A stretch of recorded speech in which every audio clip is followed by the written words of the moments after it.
Welcome to Denver Public Schools EdTech and Library Services presentation on raising media smart families. Today's presentation is focused on finding a healthy balance with technology and social media. To begin, consider a family inventory on technology and social media use. Some questions to guide your discussion are below, such as what technology is being used in the home and by whom?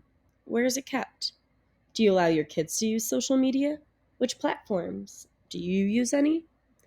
What rules do you have around social media? What challenges have you faced when it comes to social media? Here are some top tips for tech in the home. First, engage in technology use with your kids. Know your own rules and consider creating a family media agreement.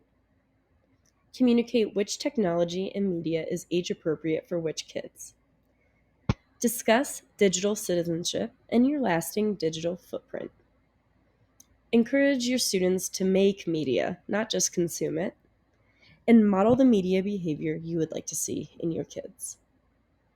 We mentioned the possibility of creating a family media agreement, and you can access DPS resources to guide discussions and templates to write a family media agreement at the tiny URL below. There are versions in both English and Spanish.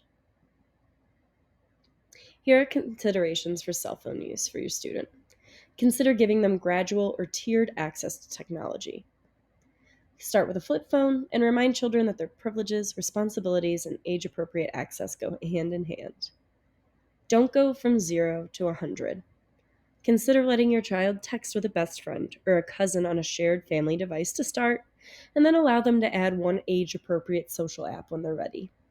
Also, reach out to other parents to see how their kids are using apps that may not be age appropriate and set your own rules. Last, set time limits and time windows, and even remove phone, tablets, or other electronic devices from your child's bedroom at night. Here are some considerations for social media use. Choose one platform and one time period. For example, your child can use Instagram for 30 minutes a day. You can set that time limit on your phone.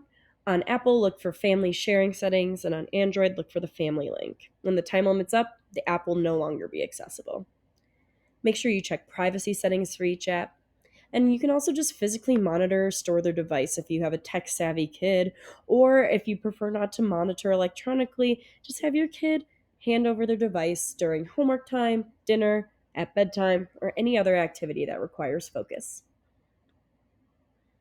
Here are some talking points on social media use, just some general advice and language to use when discussing social media with your family. First, lead with empathy and curiosity.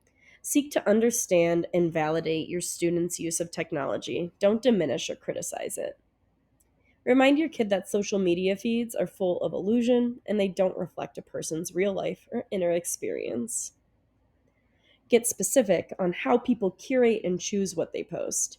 Use specific posts from yourself, your kid, or celebrities as examples. And last, encourage connection over curation.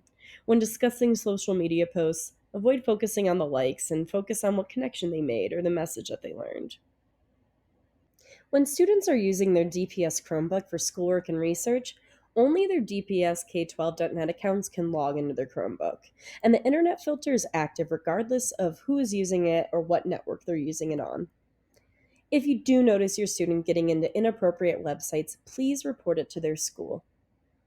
They cannot use a guest or incognito mode, and they can't delete their browsing history. And last, if they're using it inappropriately, they can lose their device. And just a few friendly reminders before we go.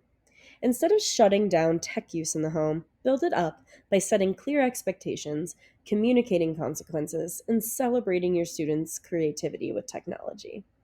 When doing spot checks on your child's device, be supportive, transparent, and communicate the why behind these spot checks. Avoid being sneaky and punitive. Last, have fun together. You got this. And a prize alert for those who watch this video with their scholar.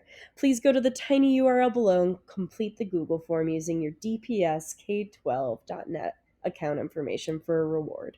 Thank you so much for tuning in. This presentation was created by Denver Public Schools EdTech team using information from the New York Times, Worried About Your Teen on Social Media? Here's How to Help, and Common Sense's Education, Raising Media Smart Kids.